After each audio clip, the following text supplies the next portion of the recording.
But see, we've heard that so many times that the outside stuff's not going to fix us. It's an inside job. But see, what you're explaining I'm starting to understand now why it is an inside job. And it's because of the feeling. We need to, do we identify? So what's the process to identify and fix that underlying feeling? So we're going to talk about this in my workshop on Monday there at the Conscious Life Expo. Yeah. But so that feeling then is connected to a past emotion. That's connected to a past event. Okay. And that person then, his soul is saying, all of these things haven't evolved this feeling. You're still unworthy.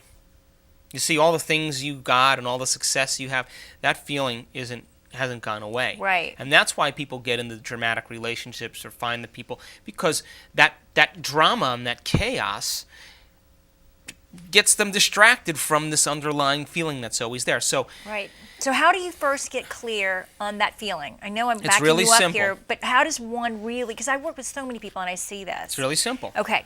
I always say to the person the same thing. Okay. What is that feeling you feel every day? Stop and pay attention to it. What is always that feeling that you're running from? And it's usually unhappiness, suffering, unworthiness, self-doubt, insecurity, all the basics that we've all felt. Depression. Well, depression is just you keep reviewing your past enough and you keep making the same chemistry. Sooner or later you have no hope for the future. Anxiety is looking so much into the future and worried about reproducing your past that your mind is so much in the future that you send your body into the chemistry of vigilance and you're in the future. So let's just finish this idea here. So then what most people do in their midlife, they no longer want to keep their emotional agreements with people. They say, look, I don't want to see you. I don't want to do this. I don't want to go there. I've had it. I've had enough. And everybody in your world who has the same emotional agreements with you, they say, yeah, but this is your life. You're come to your senses, right? Right. Which really, I always think a midlife crisis is the best thing for anybody, because now they're saying that I don't find joy in all this stuff. I've lived someone else's dream to run away from this feeling.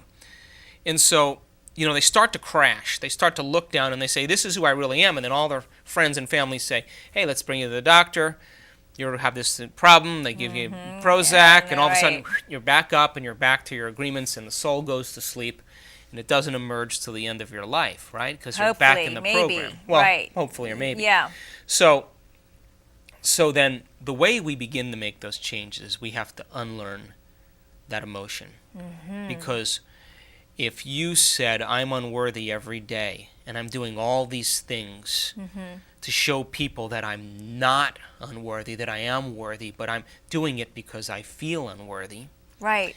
Then you're saying this is who I really am. Now, there's a process that I teach to unlearn those unconscious thoughts that are connected to that feeling, that are driving, that are being chemicals. driven. Yeah, that are driving the chemicals and being driven by the chemicals. Right. And then there are unconscious actions.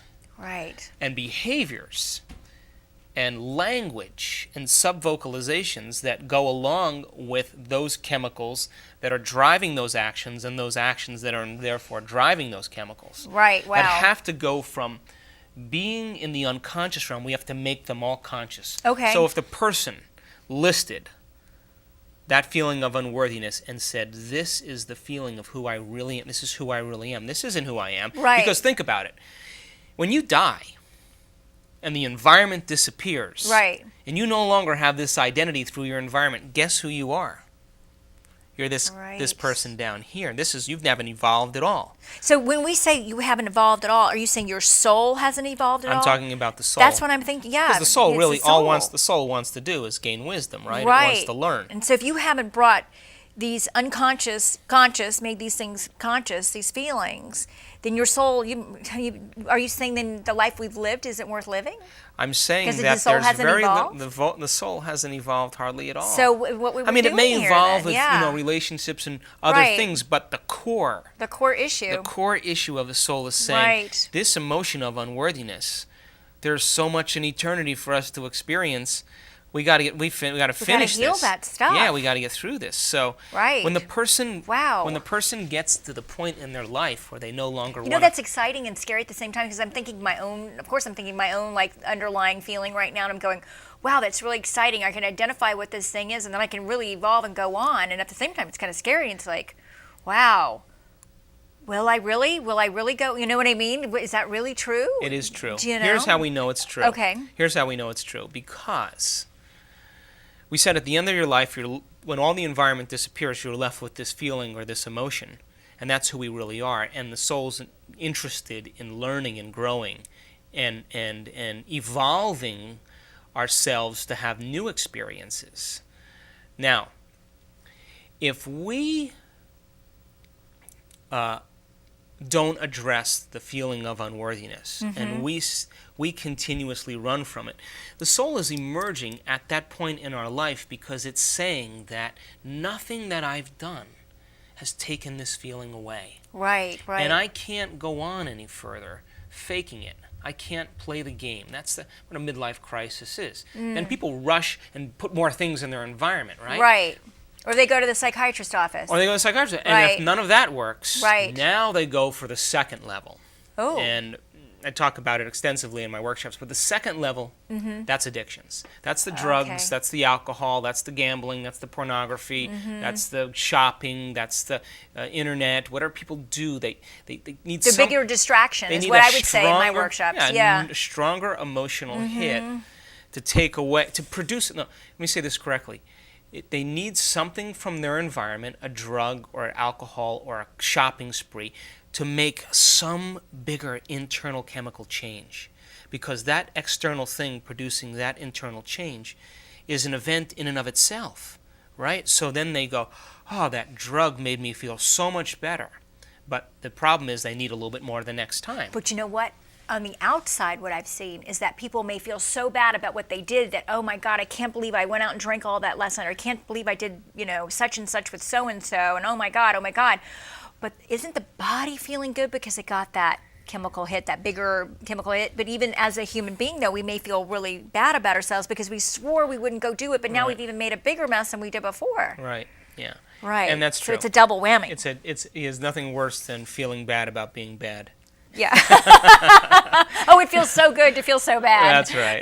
It's kind of. And then of course, then you have to go through this process of forgiveness. And then that's as soon as you forgive yourself and you feel better, you go out and do it again. Right. Right. And so exactly. But then you need even a bigger chemical hit and a bigger circumstance to happen. Bigger trouble. Right. Bigger drama. Right. So now think about this. Okay.